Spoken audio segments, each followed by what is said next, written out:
প্রকৃতির নীরব পরিবেশে আপন মনে বাঁশি বাজিয়ে চলেছে ৭৮ বছরের আবদুল্লাহ। চারপাশের সবুজ প্রকৃতির মাঝে তার বাঁশির সুমধুর সুর ছড়িয়ে পড়েছে দূর দূরান্তে, আর সেই সুরে মুগ্ধ হয়ে থমকে দাঁড়াচ্ছেন স্থানীয় মানুষ। ভাইজান, আপনি কি এই গ্রামেরই? এই গ্রামের না, পাশের গ্রামের হাই স্কুল মাঠের দক্ষিণ পাশে জগন্নাথপুর। আচ্ছা, যে আবদুল্লাহ দাদুকে তো চেনেন? হ্যাঁ, আপনি? সুন্দর চিনি। তাই? হ্যাঁ। তো উনি এই যে বাঁশি বাজিয়ে যে সুনাম অর্জন করছেন, কেমন লাগে ওনার বাঁশির সুর? খুব সুন্দর লাগে, খুব ভালো লাগে। হ্যাঁ, খুব ভালো লাগে। তাই। তার বাঁশির সুর শুনে একসময় আকাশ থেকে নেমে এসেছিল পরী। সারা রাত নাকি সেই সুরে মগ্ন ছিল তারা। আচ্ছা দাদু, এই স্থানীয় লোকজন বলে বা বিভিন্ন জনে বলে যে আপনি নাকি বাঁশির সুরে নাকি পরী নামিয়েছিলেন এবং সেই পরীরা নাকি সারা রাত মুগ্ধ হয়ে আপনার বাঁশির সুর শুনেছিল। এটা কতটুকু সত্য? এটা বাস্তব। বয়স ছিল আমার 12 বছর। আমি তখন গৃহস্থ বাড়িতে রাত 10-11টার দিকে আমি ছুটি পেলাম। তখন আমার মাঠ দিয়ে রাস্তা, এই মাঠ দিয়ে তখন আমি এই বাঁশি বাজাই আর চলে আসি। হঠাৎ দেখি সামনে একটা রথের, এখন তো দেখছি যে রথ, তো এরকম 4টা চাকা আর ঘোড়ার মতো, যে এটা ঘোড়ার মতো কিন্তু মুখটা হলো মানুষের মতো। আচ্ছা, তাদের সব পাকা আছে এবং 5টা মেয়ে যে ওখানে নামলো, হ্যাঁ, এই 5টাই হলো পরী। এই আচ্ছা। পরী এরা নামে আমাকে বলছে যে বাবু বাবু থামো থামো, কোথায় যাচ্ছ, একটু বাঁশিটা শোনালে হয় না? আমরা একটু শুনতে ইচ্ছুক। মাত্র 12 বছর বয়সে এক রাখালের বাঁশির সুর শুনে বাঁশির প্রতি তার ভালোবাসার শুরু। সেই থেকেই তার বাঁশির সুর আর থেমে থাকেনি। বাংলাদেশের বিভিন্ন প্রান্ত থেকে শুরু করে ভারত, নেপাল ও ভুটানেও তিনি বাজিয়েছেন বাঁশি। দীর্ঘ জীবনের অসংখ্য স্মৃতি, সুর আর রহস্য নিয়ে আজও তিনি বয়ে চলেছেন বাংলার ঐতিহ্যবাহী বাঁশির সুর। চলুন শুনে আসি সেই প্রবীণ বংশীবাদক আবদুল্লার জীবনের গল্প এবং তার বাঁশির সুরের সঙ্গে জড়িয়ে থাকা সেই রহস্যময় কাহিনী।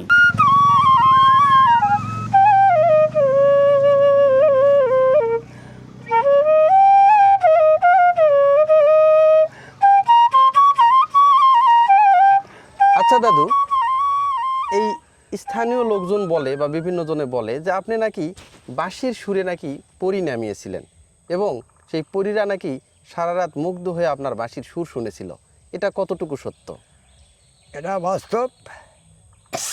বয়স ছিল আমার 12 বছর। আমি তখন গৃহস্থ বাড়িতে কাজ করতাম। আচ্ছা, গৃহস্থের বাড়ি থেকে আমি কি করি, অভাবের কারণে গৃহস্থ বাড়িতে আমি কাজ করতাম। হ্যাঁ, তো যারা গৃহস্থ মানুষের বাড়িতে কাজ করলে পারে ওরা তো দিন রাত বুঝে না, না, পড়াতে খাটে নিলে সেইভাবেই খাটে নেয়। তো রাত 10-11টার দিকে আমি ছুটি পেলাম।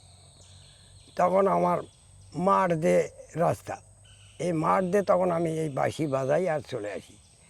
হঠাৎ দেখি সামনে একটা রথের, এখন তো দেখছি যে রথ, তো এরকম 4টা চাকা আর ঘোড়ার মতো, যে এটা ঘোড়ার মতো কিন্তু মুখটা হলো মানুষের মতো। আচ্ছা, তাদের সব পাকা আছে এবং 5টা মেয়ে যে ওখানে নামলো, হ্যাঁ, এই 5টাই হলো পরী। এই আচ্ছা, পরী এরা নামে আমাকে বলছে যে বাবু বাবু থামো থামো, কোথায় যাচ্ছ, একটু বাঁশিটা শোনালে হয় না? আমরা একটু শুনতে ইচ্ছুক। আমরা আকাশ থেকে আসলাম, আমরা অন্য দেশ থেকে চলে আসছি তোমার বাঁশি শুনে। তখন আমি বললাম যে আমি কি বাজাবো রে বাবা? বলে না বাবা, তুমি যেইটুকু পারছ ওটাই আমরা শুনবো। আচ্ছা, তখন আমি বাঁশি শুরু করে দিই। হ্যাঁ, এই বাঁশি বাজাতে বাজাতে তখন 10-11টা বাজে গেল। 11টা থেকে যদি শুরু করি, ভোর 4টা পর্যন্ত আমি বাঁশি বাজাছি। তখন আমি তোমার অজ্ঞান হয়ে গেলাম। তখন বয়স আমার 12। তখন আমি কি করব? হ্যাঁ, আমার আর ভয় ডয় নাই। তেমন তো এগুলো রূপ যৌবনগুলো সেই, হ্যাঁ, মানে তাদের চেহারা পড়ি সব হলুদ বর্ণ, একবারে সব লাল টকটকায়, সোনার গয়নাপাতি হাবি জাবি, তো ওগুলো আমি দেখছি। আচ্ছা, কিন্তু এই কথাটা, হ্যাঁ, এই কথাটা যে আমি এই যে ভিডিও করে দিচ্ছি, হ্যাঁ কিন্তু কেউ বলে যে নয়, কেউ বলে যে হয়। হ্যাঁ তো এগুলা কথা নিয়ে নয়, যারা যারা আমার এগুলা দেখছে ওই লোকগুলা কিন্তু বাবা নাই, মারা গেছে। আচ্ছা ওই বয়স্ক লোকগুলো যদি থাকতো হ্যাঁ তাহলে প্রমাণটা ঠিক হয়ে যেত। তাই না, কিন্তু এটা বাস্তব ঘটনা, বাস্তব ঘটনা। এটা সত্য। তো আপনি যখন ওই পরীদের বাঁশি বাজিয়ে শোনালেন, হ্যাঁ। সেই সময়ের কি দু একটা সুর মনে আছে? না, ওখানকার সই তো এখন তো হবে না, এখন তো বয়স হয়ে গেছে। ও, ওই তবু দম আর নাই। ওই দম আর কুলাবে না। আচ্ছা আমি যখন যেটা সুর বাজাচ্ছি হ্যাঁ সেই সুর হলো সব করুণ সুর, আচ্ছা হলো সেই রাগের সুর। হ্যাঁ তখন ওই সে রাগ যদি আপনারা শোনেন তাহলে ওই সুরও ওই রাগটাই আমি বাজাতে পারবো। একটু শোনান তো দেখি। আচ্ছা ঠিক আছে।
বাহ সুন্দর, এই সুরে আমি বাজাচ্ছি। এই সুর তখন আপনি বাজাইছিলেন। আচ্ছা এখন একটা কথা, সেটা হচ্ছে যে আপনি তো বাংলাদেশের মোটামুটি সবটা ডিস্ট্রিক্টেই মনে হয় বাঁশি বাজাইছেন। হ্যাঁ বাজাচ্ছি।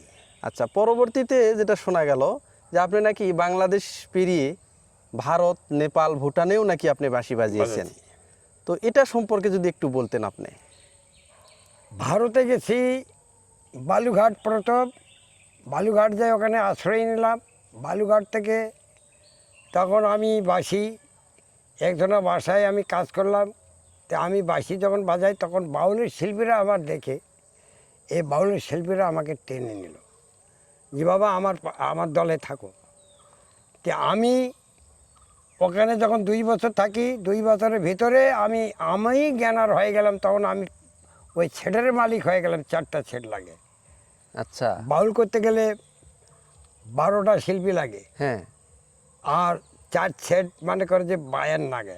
4 আচ্ছা। ছেট লাগে, ঢুলি, হ্যাঁ বাঁশি, এই 4টা ছেট লাগে। হ্যাঁ 3 ঘন্টা করে হলে 2টা করে শিল্পী, 3 ঘন্টা। হ্যাঁ তো আমি সেই বাউলের শিল্পীর হলে বংশীবাদক। বুঝতে আমি পারছি। শুধু খালি বাঁশি না, হ্যাঁ আমি তার সাথে হলে দোতরাও বাজাই। আচ্ছা এখন যে পারিশ্রমিকের বিষয়ে আছি, আপনি বাংলাদেশে এই বাঁশি বাজিয়ে বেশি আয় করতেন না ইন্ডিয়াতে বেশি আয় করতেন? ইন্ডিয়াতে আয় বেশি, তার কারণ আমি যদি 6 ঘন্টা 6 ঘন্টা যদি 3 ঘন্টা করে 6 ঘন্টা যদি আমি বাঁশি বাজাই, হ্যাঁ তাহলে আমি পরিশ্রমের দাম, এই পরিশ্রমের দামটা আমি তখন পাই হলো 2000 থেকে 2500 টাকা আচ্ছা পার ডে। Per day. হ্যাঁ পার ডে। হ্যাঁ এখন বাংলাদেশে আমার কোনো বাউলের কোনো সঙ্গীতের কোনো লোক নাই, আমার কোনো ইনকামও নাই। ইনকামও নেই। যার জন্য আমি এই বাঁশি ওখান থেকে আসে, বাঁশি কী করি তখন এই বাঁশিটা, এই যে বাঁশিটা দেখিচ্ছেন আমার, হ্যাঁ। এটা হলো ডি সার্ভের বাঁশি। হ্যাঁ এই ডি সার্ভের বাঁশি তৈরি করি, সি সার্ভের বাঁশি তৈরি করি, হ্যাঁ হ্যাঁ রেপের বাঁশি তৈরি করি 11 স্কেল, হ্যাঁ তারপরে ই হলো 10 স্কেল, হ্যাঁ জি হলো 12 স্কেল।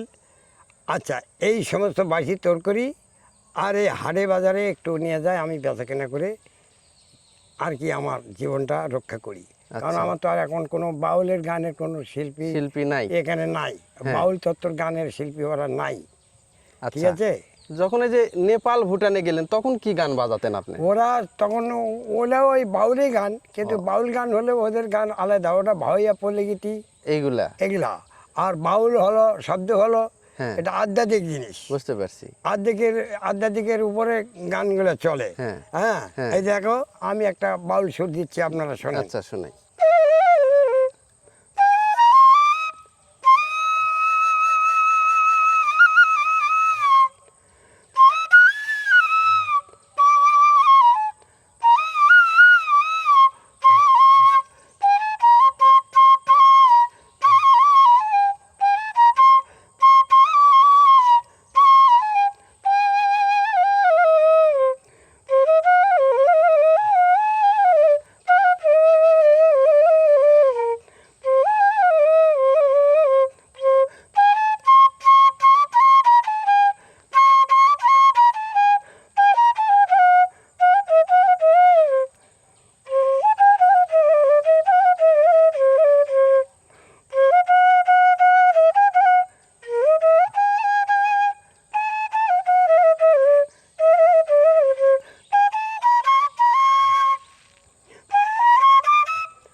বাহ, এই সমস্ত সুর বাজাই। এই সমস্ত সুর বাজাইছেন। আচ্ছা, এই যে আপনি 12 বছর বয়সের পর থেকে আপনি বাঁশি বাজালেন, সারা বাংলাদেশের প্রত্যেকটা ডিস্ট্রিক্টেই আপনি বাঁশি বাজালেন। জি। বাংলাদেশ থেকে, বাংলাদেশ বেতার বা কোনো টেলিভিশন চ্যানেল কোনো স্বীকৃতি আপনি পাইছেন কিনা? আমি বাংলাদেশ শিল্পীটিকে, কিন্তু বাংলাদেশের লোক হয়তোবা কেউ জানে কেউ জানে না, কিন্তু বাংলাদেশে আমি যেগুলা গান বাজনা করছি, এটা যাত্রাতে ছিলাম, হুম, এই যে আমি বাউলে সেটাও ছিলাম, আবার হিন্দু সম্প্রদায়ের ভিতর আবার কীর্তনতে ছিলাম। আচ্ছা, আমাকে কেউ চিনতে পারে নাই, আমি অথচ বাজে গেছি। এগুলা কিন্তু আজ জানে নিচ্ছি যে শিল্পীদের মূল্য এখানে বাংলাদেশে খুব কম হয়, বুঝতে কিন্তু পারছি। এখন বর্তমান আমাদের বাংলাদেশের সরকার এই যে কিছু কিছু শিল্পীদের জন্য আবার ভাতাও দিচ্ছে। আবার আমাদের দিনাজপুর জেলা প্রশাসক মানে কর্মকর্তা, সেও আমাদের ভাতা আবেদন করে দিছি, তারাও আমাদের ভাতা নিয়ে এসে দেয়। এটা তাদের জন্য আমরা অনেকে দোয়া করি। এটাই আমাদের কামনা যে আমাদের প্রশাসক ওখান থেকে কর্মকর্তা যে আমাদের বেতনগুলো দেয়, হুম, এটাই ধন্যবাদ আমি। বুঝতে পারছি। হ্যাঁ, এটাই তার মানে ধন্যবাদ দিই। আপনি বাংলাদেশের যে একবারে রুট লেভেলের যে সংস্কৃতিগুলো আছে, কীর্তন বলেন বা বাউল গান বলেন, পল্লীগীতি বলেন, এইগুলোতে আপনি বিভিন্ন সময় বিভিন্ন দলের সাথে গান বাজিয়েছেন, কিন্তু আপনি সেই লোকচক্ষুর আড়ালেই রয়ে গেছেন, মানে মিডিয়ার আড়ালেই রয়ে গেছিলেন। হ্যাঁ, এই জন্য আপনি হয়তো যথাযথ মূল্যায়নটা এভাবে আমি পাইনি পাননি। পাইনি। আচ্ছা, এখন বর্তমান কি করব, এই বয়সে তখন বাঁশি বিক্রি করতে শুরু করে দিলাম। তারপরে তো মেলা পাঠানো যায়, হ্যাঁ, তখনই তো মানে মিডিয়ারা জানতে পারে যে না, আমাদের একটা এই যে 80 বছরের এক বুড়ো, হ্যাঁ, সে ভালো বাঁশি বাজাচ্ছে, তখন আমাদের নেওয়ার জন্য তারা আগ্রহ করে আমাদের বুঝতে বাসায় আছে, আমি দিয়ে দিই। আচ্ছা। যুবক বয়সে, যৌবন বয়সে যে বাঁশিটা বাজাতেন হ্যাঁ। আর এখন যে বাজাচ্ছেন, এখানে কি দমের বা নিঃশ্বাসের কিছু একটু? দাম তো এখন তো কমে গেছে। আগে যেটা চ্যাংড়াকালে যেটা বাজাচ্ছি, ওই দামটা তো আগে চ্যাংড়াকালে আমি 3 মিনিট থেকে 4 মিনিট পর্যন্ত দাম ছিল। আচ্ছা, এখন আমার 1.5 মিনিট পর্যন্ত আমি থাকতে পারি। তো যাই হোক, এখন বয়স হয়ে গেছে, তাহলে আমি এখন এই বয়সে হ্যাঁ, কেন আমাদের নাড়ে না, সে গানটা আমি বাজাচ্ছি, বুঝতে পারছি। বাজাবো এখন। হ্যাঁ, যৌবন জোয়ারে একবার আসে রে, চলে গেলে আর ফিরে আসে না, এই গানটা বাজাবেন? এই গানটা আমি বাজাবো। এটা আপনি যদি বুঝতে পারেন হ্যাঁ, তাহলে এই বয়স হলে কী অবস্থাটা হয় সেটা আপনারা দর্শকেরা জানতে পারবেন। আচ্ছা দেখি, শুনে আসি আপনার।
বাহ, সুন্দর।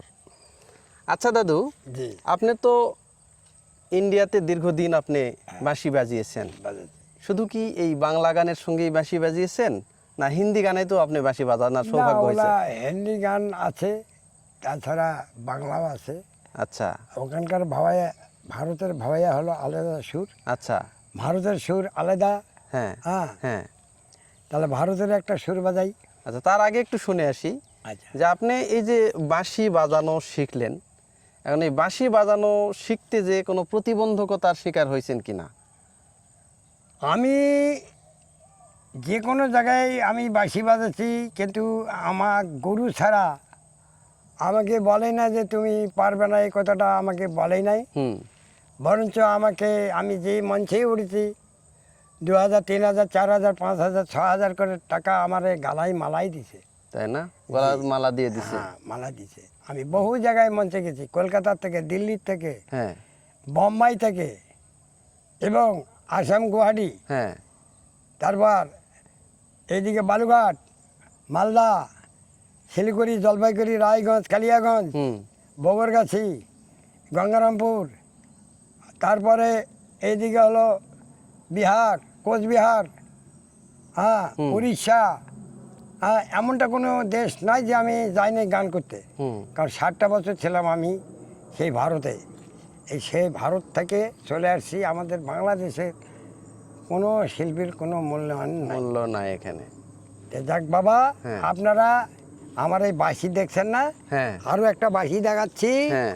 এটা হলো ব্যাসের বাঁশি। আচ্ছা এই ব্যাস দিয়েই আগে, এটা দিয়েই শিখতে হয়, কিন্তু তারা তো, ছেলেবেলারা তো এটা তো বাজাতে পারে না। না, এটা সুর দম বেশি লাগে এটা মনে দম হয়। বেশি নয়, এটা দম কমে লাগে, কিন্তু অথচ ধরার ক্যাপাসিটি লাগবে। আচ্ছা।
এই যে দেখেন, 78 বছর বয়সী সুরের জাদুকর আব্দুল্লাহ দাদুর সাথে আমি তার জীবনের গল্পগুলো শুনলাম, তার বাঁশি কিভাবে বাজিয়ে উনি পরিণামিয়েছিলেন তার বিস্তারিত শুনলাম, তার ব্যক্তিগত জীবনের কিভাবে উত্থান হয়েছিল সেটাও শুনলাম, এবং তিনি দেশ বিদেশে বাঁশি বাজিয়ে যে বিশাল সুনাম খ্যাতি অর্জন করেছে তার বিস্তারিত কিন্তু তুলে ধরার চেষ্টা করেছি আজকের এই ভিডিওর মাধ্যমে।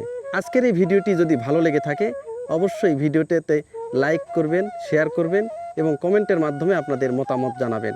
এছাড়া চ্যানেলটি সাবস্ক্রাইব করতে কখনোই ভুলবেন না। দেখা হবে নতুন কোনো জায়গায় নতুন কোনো ভিডিও নিয়ে। ততদিন পর্যন্ত সবাই সুস্থ থাকবেন, সুন্দর থাকবেন। সবাইকে ধন্যবাদ।